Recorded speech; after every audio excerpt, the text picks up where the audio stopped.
அனுமன் சாலிசா உருவான கதை பற்றி தெரியுமா? ராம பக்தியால் புகழ்பெற்ற துளசிதாசரை முகலாய மன்னர் அக்பர் தனது அரசவைக்கு அழைத்து ஒரு அதிசயம் காட்டுங்கள் என்று கேட்டார். அதற்கு துளசிதாசர், என்னிடம் எந்த அதிசயமும் இல்லை, ராமரின் நாமம் மட்டுமே இருக்கிறது என்று பணிவுடன் பதிலளித்தார். இதனால் கோபமடைந்த மன்னர் அவரை சிறையில் அடைத்தார்.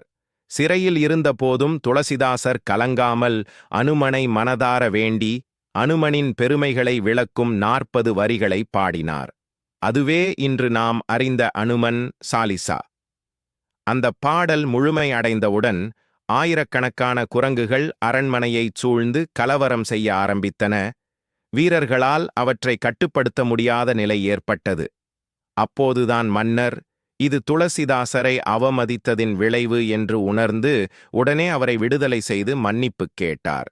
அதன் பின்னரே குரங்குகள் அமைதியாக கலைந்து சென்றன. இதனால்தான் அனுமன் சாலிசா பயத்தை போக்கும், தைரியத்தை தரும் சக்தி வாய்ந்த பக்தி பாடலாக இன்று வரை நம்பப்படுகிறது.